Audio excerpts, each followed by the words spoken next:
Etteh, and I am going to be interviewing my mother, Gilda Sharpe Etteh, so that she can tell us a little bit more about her work and her life and how she got involved in art. And we're also accompanied by Dr. Barry Gaither. So if I could just have both of you introduce yourselves as well. My name is Gilda Sharpe Etteh, and I'm the artist, and I would love to introduce Dr. Barry Gaither, art historian, who also gave me my first exhibition in Boston, a one-woman show around 25 years ago, and I'm very honored to have him in my video. And I'm Barry Gaither. I direct the museum at the National Center of Afro-American Artists, and I'm an admirer of the artist. My work is supporting careers and helping the public at large to know the work of artists of consequence. And I've been doing that for a long time. And as Gilda noted, I've had the opportunity of showing her work from quite early in her career, and presently she is in an exhibition celebrating the 50th anniversary of Jamaican independence at our museum in Boston. So both a long time ago and presently. Thank you very much. I just asked Dr. Gaither's opinion on this piece here, the separation of the moon and the stars. Okay, so I can. Yeah. I had an opportunity just a short while ago to come in and be very satisfied with this group of three works that behave like a triptych, like a single three-part work, the separation of the sun and the stars. It's balanced in color, as you can see, with the symmetry of the two end pieces emphasizing blue with the warmth of the fiery yellows coming through. And in the center, those fiery yellows combine with orange and red to create this intensity, which itself reminds us of the sun, because the sun is hot.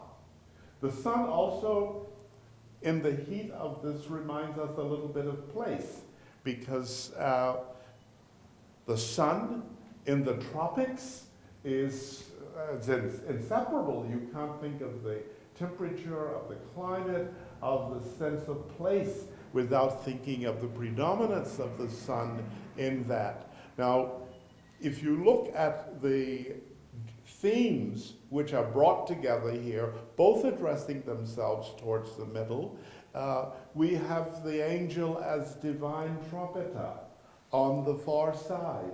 And there we see the horn in the mouth, we see the wings at the back, and we see the acolytes of the angels at the side, reinforcing that gesture of pressing towards the middle.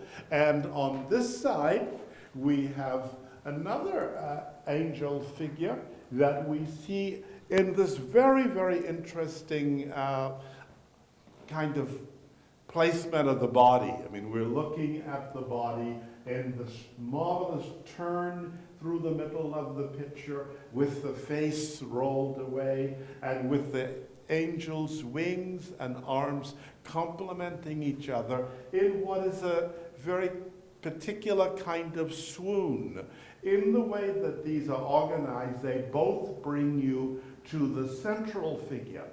And in the central figure, she looks out at us. So suddenly, from two things that direct us to the middle, we're directed to the audience. We're directed to the front. So there is also this wonderful sense of movement, of point and counterpoint, and giving a unity to the three works is the idea of the firmament, of an indefinite atmospheric space in which the stars and the sun as we see them from Earth exist. So if you look at these oval shapes, you see in them the stars, and you see that that form is repeated except with some differences of color in all three works. So it's a motif that picks up and gives unity to them as a group. So I find it myself a very satisfying triptych and very enjoyable, and I commend the artist for her excellence in accomplishing this in this wonderful triptych. Thank you very much for the analysis of these paintings, and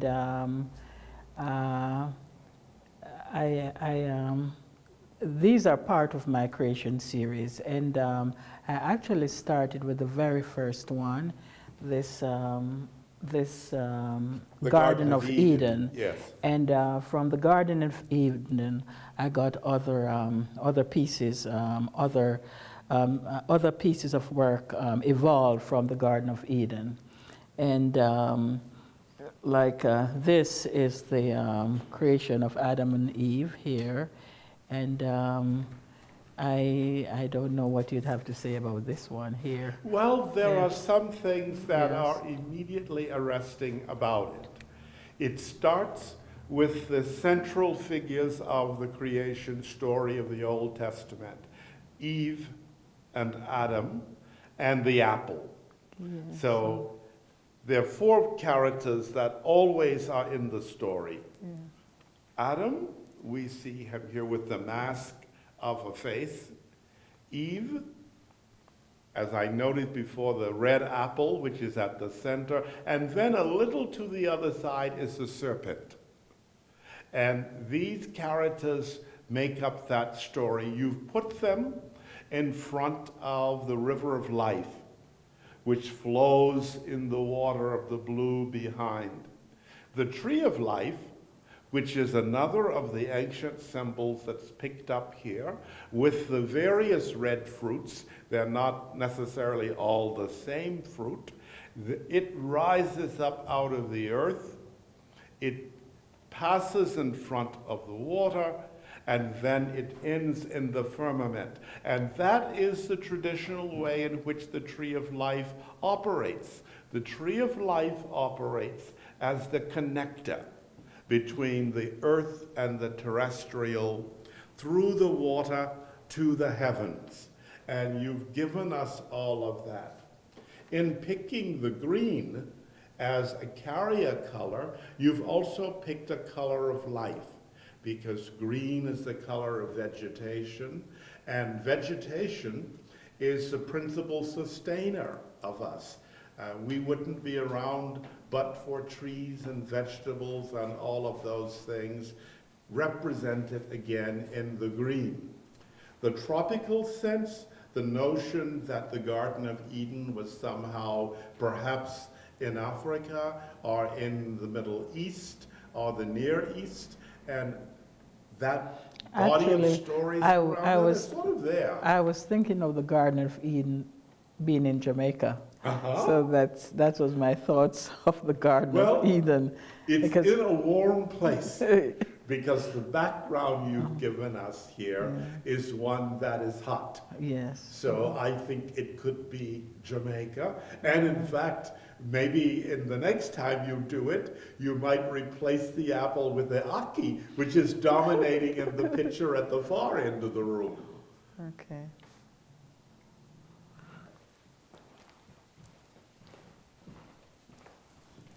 The first painting from Gilda Sharpe Etteh's creation series is the Garden of Eden. And if I could have the artist come in and tell us more about it.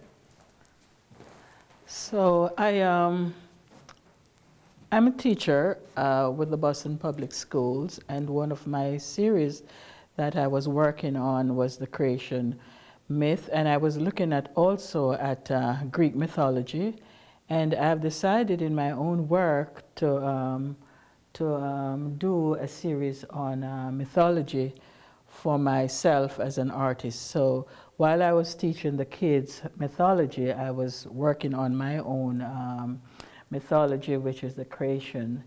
And I started with looking at creation myths from all over the world. And I focused on the creation that I knew best, which is the creation from the Bible. So, Dr. Gaither, what I have done is that I looked at Gauguin, where do we come from? Yes. Where do we come from? Who are we and where are we going? And I was taken by the size of that painting itself. And not only that, I was informed that that painting was done by Gauguin as he was thinking of his own destiny, of life and death and creation also. And from seeing that painting, I was taken by the size of the painting also, and I decided to not necessarily copying his work, but also thinking of my own destiny as an artist and how I was created also. So what do you think about my Well, creation? I would like you to take just a moment and help unveil for us the symbols that you've brought in and chosen to use in the painting. So as I thought of the creation myth, it's new birth for just about everything. So you have the fetus here, Yes. And then you have the creation of man and woman there. You have the chicken chasing the rooster chasing the hen as a part of the That's creation. a wonderful, wonderful note because it has a little bit of levity to it, and at the same time, it does flag what has been a continuing force in human history, which is the pursuit of one mate for another. And the tree of life, in the other painting, I made the effort to make the tree of life where this tree where it can start growing back by the leaves. Mm-hmm. In the other painting, however, the fruits inform new birth too. And in the Jamaican culture, we have a part of the culture where the newborn baby, the umbilical cord is attached to the tree that the child can grow with strength and knowledge. And that's why that child is there with the umbilical cord being attached. And of course, the cows, the pregnant and all that, So. And in the far panel? In the far panel, it's like it's with our minds and the creation. I think of good and evil for even the Garden of Eden. So this is sort of like evil, and this is sort of like good on this side. So. Well, those are forces, the tension from which results in endless creativity. Because I think if you look at human history, you'll see that creativity always involves some tension, some struggle, and male and female, which you have with the rooster and the hen, good and evil, which you have in the two wings of the painting, even the kind of engagement of the couple here. These all involve another way of thinking about those tensions that result in creativity, that result in new solutions, and that are in fact the genesis of new ideas. The ultimate idea that you're expressing here in creation is of genesis, of new becomings. Thank you. This is Gilda Sharpe Etteh's celebration mask from the calling of the festival. So I'd like to hear a few words on how this came about and color choice and those sorts of things. I spent a lot of time being a part of the festival myself in Jamaica, because the festival is one of the biggest celebrations in Jamaica. We have these celebrations of different times, For example, at Christmas time, we would have these celebrations. During our independence, like 50 years ago, I was a part of that celebration also. And I'm always taken by the festival because all the cultures of the world seem to be there. We have the Africans, the Jamaicans who are from African origin. We have the Chinese people. We have Japanese people. We have Indian people. We have European people, which is all a part of our cultures. And everybody would be a part of this important celebration. So if you know our motto, out of many one people, that is so true to our culture, especially during the celebration time. And the mask is usually a part of the celebration, and of using such symbols like the bell. The bell is an important aspect from my creation series, or an important symbol from the creation series. And with the bell symbol, that's when, you know,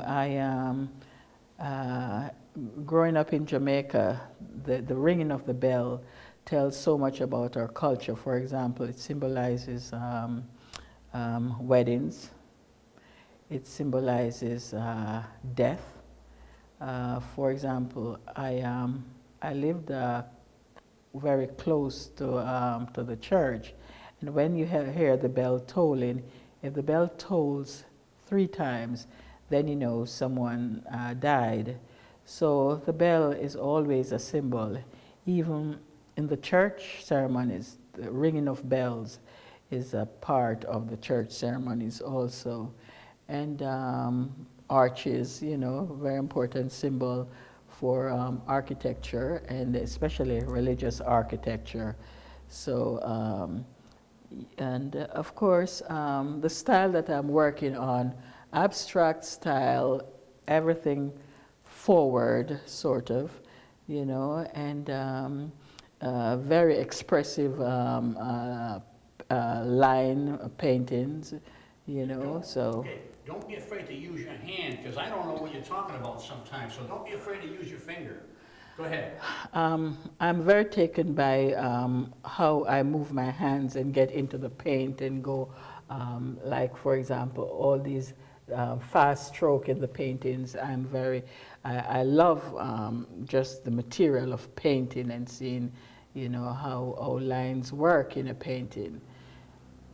So. And for this particular painting, or for any of the paintings from this series, how long would you say was the process, you know, from the inception of the original idea for one of these to actually going about and, you know, completing?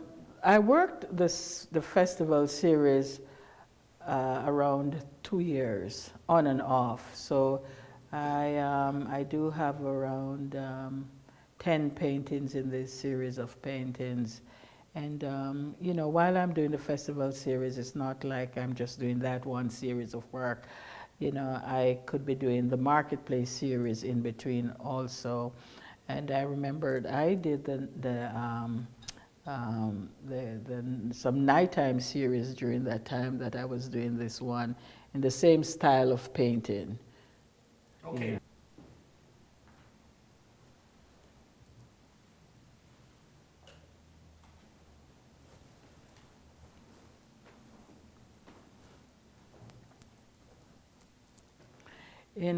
In this triptych, I'm thinking about the landscape. However, I didn't want to make the traditional landscape with a deep space as such.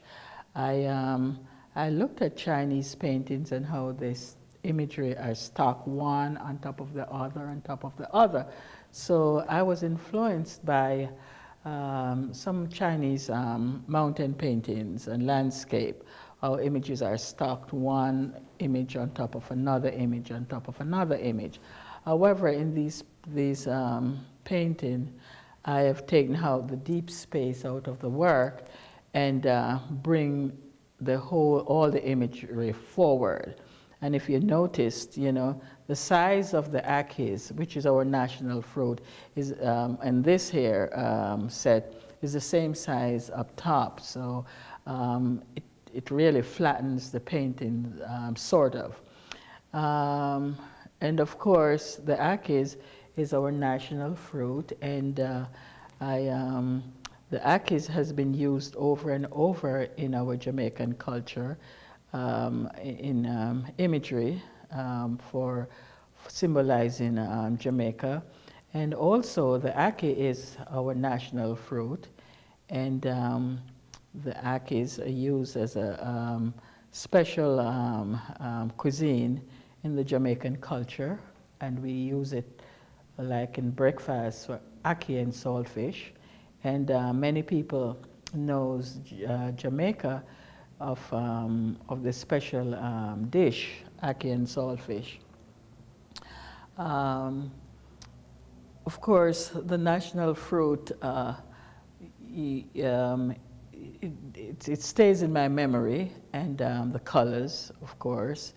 And I did a whole series of these paintings also. Okay.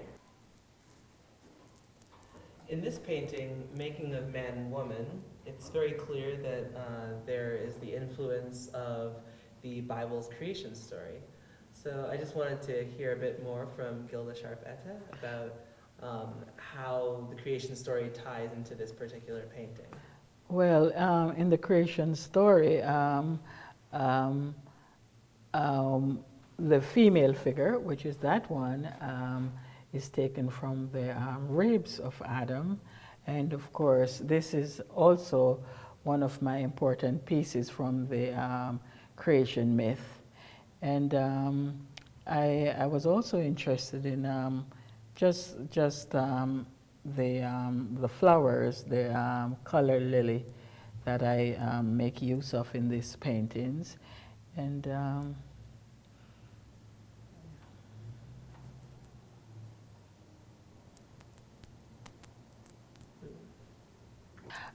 these paintings here, they're called the Lexington Market series, and of course I did a lot of work in Baltimore, Maryland, and I would go to the marketplace and sit and do drawings right in the marketplace, and that's when I would hear the stories of the day from the people. Of course, Lexington Market meant a lot to me because it reminded me of my own upbringing of the Linstead Market, and I have worked with the Linstead Market series in previous work. However, in this Lexington Market, the stories of people would come up to me telling me about African American people telling me of their own stories about Baltimore being the pathway between the North and the South. And I was interested in those Baltimore stories. People would tell me very personal stories. And I, of course, abstraction again, where I use ink, lots of different materials, mixed media. I'm using ink, I'm using chalk pastel, I'm using gouache, all in one painting. In terms of the abstraction, I've taken out all deep spaces and abstract the figure, like this is a reclining figure, a woman sitting down and a person standing, so all these paintings are done with from the marketplace, from Lexington Market. Could you explain that one?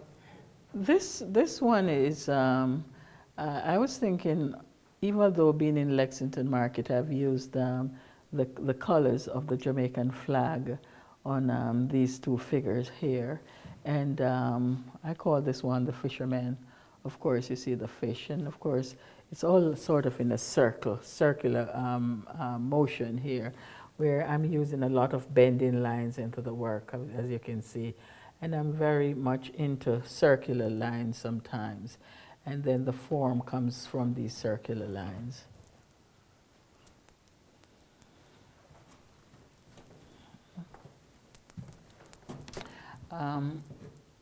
And again, although being in Lexington, I'm thinking of Jamaican marketplace too. And this is the donkey that a lot of people use to carry their goods to the marketplace. So I put the donkey in this painting, and these are the butchermen here that I call them the butcher. Of course, different things that happens in the marketplace. And this one is called the fruit seller. Of course, I distort the forms with a real big foot there, and I'm so taken about market people and people just sitting, you know, trying to sell their goods for hours, and especially the women trying to sell their goods for hours in the marketplace, which I think is a very tedious job. Just sitting, you know, for a whole day trying to sell your goods. I don't think I have a favorite. I just love them all. I think I really love my paintings, and you know, I love how I've simplified forms, and so I'm not into realism, as you can see. That's where I started off in my life, doing realistic pictures, and these are the work that have evolved from realistic paintings. When I came to study in these United States, and even before, I tried to do realistic work, which was good. But after coming to the United States and being trained in the classics, and have to study the classical from classical sculpture pieces, and drawing realistic pictures from the models, after 2 years, I've decided to resort to abstraction, and that's what I've done in my work over the years. For a little change of pace, we're now looking at some of Gilda Sharpe Etteh's newest work. We see that she has moved into doing sketches, so I just wanted to hear from her about these particular works, and also where she sees her art going in the future. Well, I had, these were my latest work, as you mentioned. I am still in the mood from it's an offshoot from my creation series. And I'm working on the mother and child series here. And these were supposed to be sketches to turn into paintings, as I usually do. I usually do quick sketches that I paint from. And after doing the quick sketches, I decided maybe I want to do some drawings. I kind of love these sketches, you know. Why don't I develop these into drawings? So that's what I've done. I've worked the lines very much, and then worked the lights and darks for the form, abstracting the form, but still keeping in mind of the mother and child. I think as a woman, I think that the theme of the mother and child is very dear to my my life as a woman, as a nurturer of the children, and that's how my mother and child evolved.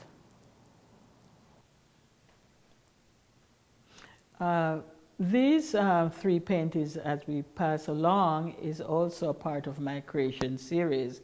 And in this whole set, I had done like 8 paintings. I've only have 3 from that on display.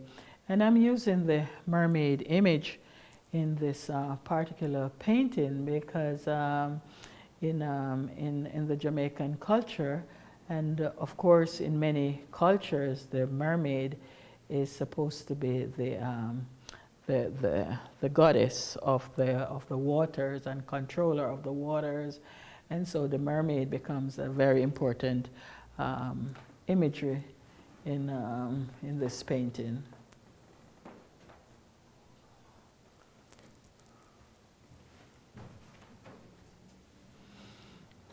This painting is from the Calling of the Festival series, which I already talked about.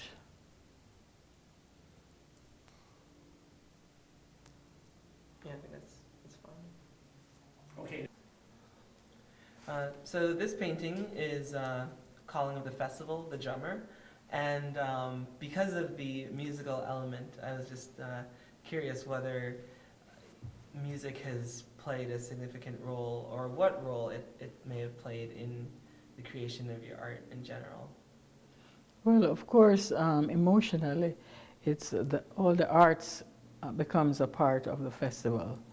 The music part of it and the visual part of it, you know, and the drummer in the Jamaican culture is also a very important person within our festivals. And of course, you know, I've abstracted this drummer, and this hand is the hand, the symbol of the hand. You know, I was thinking of how much the hand is important as people do the drumming. So the hand become a very significant part of this whole painting.